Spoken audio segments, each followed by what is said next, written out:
Hey, this is Notser, and this is the Tier 9 US Battleship Iowa. It has 9 main guns, 20 secondary guns, 69 AA guns, a top speed of 30.5 knots, total health 68,100. For my modules, reduce crit chance on main battery, increase accuracy of secondaries and main battery, reduce the chance of flood and fire, faster rudder shift, and target acquisition. For my commander, situation awareness, basic survivability, basic firing train, faster turret traverse, superintendent, and advanced firing training.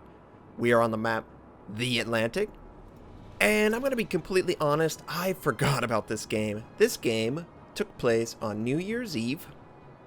I was still trying different builds on my Iowa. Right now, I'm using AA range. In this game, I was using secondary range / accuracy module. I didn't really like that. I don't really like the first gun module that's available on the Iowa, and of course the Montana. It's just range increase, really? Like I'm gonna hit 25 kilometers. That's not gonna happen. So yeah, it's a little frustrating when you compare it to the Japanese battleship builds. They can have a faster rate of fire and better accuracy. Those are the two most important things to me, and I just can't get it. So we're on the map. It looks like an enemy destroyer has headed for B. They're in the process of capturing. We have what looks like 3 token ships going for A. Most of the team is going for C. Enemy Mogami starts off in range. I do a quick check. The Kiev is trying to capture. Looks like he has successfully captured. He's going to move off. But this Mogami, 19 kilometers. Why not? I'm going to take a chance. I fire at the Mogami. I lead him not the full 19 because it looks like he's going a little slower than I would expect. But we'll see how this goes. It looks good. Oh, it is good. Devastating strike. And we also earned first blood. Don't know how much damage I did. I did all of his health, okay? I feel really bad for him. It's 2 minutes and 30 seconds in the match and you're already taken out without any way to react. Looks like he earns detonation. So yeah, he completely got obliterated. Couldn't do anything. He says, ouch. Yeah, ouch. That would definitely hurt. But we're so far away from the battle, we really can't do anything right now. The goal at this point was, let's get C. It doesn't look like the enemy is interested. Looks like most of them are around B. We have, 6, 7 ships we've seen. Obviously, there's an 8th one that we killed. So there's only 4 unaccounted for ships on the map. And we do see both of the enemy destroyers. So there's nobody going for C that is hidden. In fact, there's nobody going for C at all. So this should be an easy capture. I'm already thinking about, okay, what do we do after C? Well, we could move back towards B. It looks like some of the enemy might be headed to A, but I think we have a lead on that as well. So we'll have A and C. They'll have B. It doesn't look like anyone wants to push up B. They would prefer to have 2 points to 1. Can't blame them, right? That's the strategy everyone should look for. If you don't have a strategy developed that would include having the majority of the objectives, then you're doing something wrong. And I've been spamming the Iowa a little bit. I really wanted to get a good Iowa game. I also have to get into Buki. I really want good games, and good games can vary, obviously. To me, a good game is entertaining. It can't just be you sit in the back and you fire, getting damage done on the target. That's just not as entertaining as tanking damage, maybe having to avoid torpedoes. Situations that are uncomfortable for a lot of players are more interesting to watch. I think everyone can agree. As long as you can deal with it in an entertaining way, it is worth the time investment. That's why I love destroyers. Destroyers are on the edge constantly. And you just don't see that in some of these cruisers or battleships, at least the way the players want to play them. It always drives me insane to see battleships super far away from the action. And I don't want to be that. So for me, whenever I try and engage the enemy, I try and get within a range where I can pretty much guarantee or work towards guaranteeing a citadel penetration on a broadside target. I will pass up a short range target who has incredible angling to go for the broadside. That's just how I work. Sometimes it works. Sometimes I find myself in a position where I actually need to change my angling, and then I'm vulnerable. So I would really love any input, any thoughts whatsoever on the Iowa. What do you do, or what have you seen to great success? I try to sail with my bow pretty much facing the enemy, most of the enemy at least, and I try to do as much damage as I can. Yeah, I probably move forward a little faster than the fight dictates, but I like to put pressure on the enemy, force them to do something. Speaking of pressure, look at A. Those two ships are all alone against the entire enemy team. It has to be at least 10 enemy ships in that area, plus they have CV support. We already lose one. And there's no way that last North Carolina is going to survive. He's going to die. So, we're going to be down one ship. We still have aircraft to deal with. I am sort of moving forward. Now, I feel pretty confident moving forward with the Mayhem in front of me anytime you're a battleship. As long as you have a destroyer or a cruiser, you should feel comfortable moving anywhere. They should do exactly what this guy's doing. Kagero. He spots the Kagero. Now, it is a long shot, but I'm going to take it. You're not going to do any damage if you hold your fire, and there's no valid target anyway. And we miss with all but one. That does barely any damage to the target. But hey, we helped out, right? The Mayhem should have a easier chance, right? I don't know. He sent out his torpedoes. Obviously, I don't really see him. He's in a smoke. I would love to engage him. I chose to use my back gun on the enemy Colorado. He's a little bit north of the enemy destroyer's position, a little bit easier to get the angling. The enemy destroyer doesn't ever show back up though, so we're going to use our next cooldown on the enemy Colorado. And my first lead was terrible, terrible. Remember, these US battleships are awfully slow. Very, very, very slow. We land a couple shots. The enemy destroyer shows up, but he's gone as soon as he shows back up. Don't want to waste those gun cooldowns. If I was closer, I probably would be more inclined to hold my fire because any second I see him, I could end him. And the enemy aircraft carrier is dealing with a lot back there. We still don't have range on that one. Actually, we do. We just got range on him. But I fire on the Colorado. The enemy aircraft carrier, whoa! I think he used damage control just at the last second. Anyone breathe on this guy, he's dead. And I'm like, whoa, let's get this guy. Yeah, okay, good, good. The Kagero, 12 kilometers. That's still a hard shot. And I noticed that most of the enemy appears to be done with A, and they're going to head straight for us.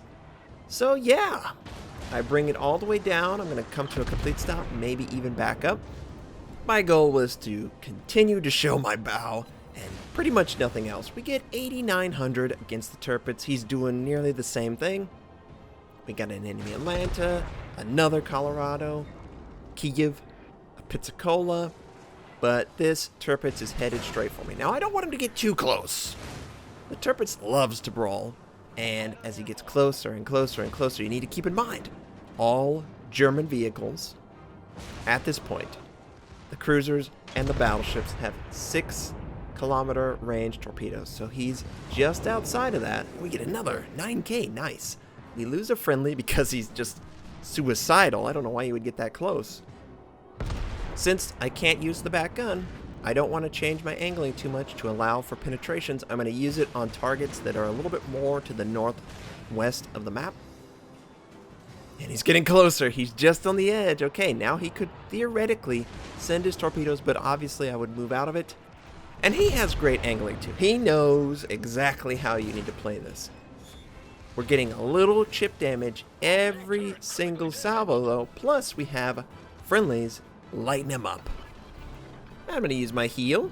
This was before they added in the little heal indicator. Now it will tell you how much you could theoretically heal with the next consumable use, which is really useful.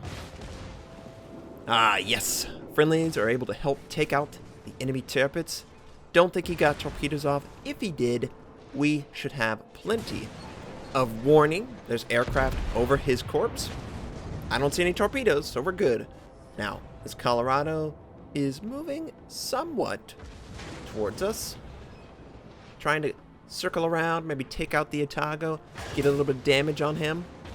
We are taking significant damage, though, from multiple targets. And they have no interest in moving in either. This Pizzicola is showing a lot of his side, and he's going to be the next target. We're just going to wait on the first main gun to reload. It's reloaded. Looks like he's moving back ever so slightly. You can kind of see the smokestacks starting to push forward of the ship. And we're going to lead in that direction. We didn't lead enough, and it looks like we actually had the rounds go a little bit too far. Friendly battleship looks to be the target of one of the aircraft carriers. We've taken out one. Don't know where the other one is. Probably behind his team. Maybe in the southwest side. Maybe at J1, J2, that sort of thing. And we have another chance on the enemy Pizzicola. I do a quick check. Don't want those torpedoes coming towards me. And this looks a little bit better. And yeah, that's a little bit better. We did lead him a little bit more than we probably should have, but AK's good. We lose the friendly battleship. Not shocking. There was a lot of aircraft incoming, and he just couldn't deal with it. But now I am the farthest on the eastern flank, I would say. But we're doing fine. Friendly is able to torpedo the Colorado, but someone kills him before. Enemy Iowa considering moving out. The enemy Kiev is also spotted. Oh, there's actually a Baltimore here too. Well, 12 kilometers. It's worth it. If we can take this guy out, it really will help the team. So I lead the target. I fire on his position. He's firing on my friendly. And we miss, of course. We were very close, though. Who cares if we were close? You don't get any points for that. But he's getting closer. Now, is the Mayhem going to survive? He's on fire. He's not going to survive. He popped his smoke way too late. And I think he's actually going to prevent us from seeing this guy. We got to kill him or he's gone. And we're going to sustain a lot of fire. We're showing our side to the enemy Iowa, but I really don't have a good option here. And of course...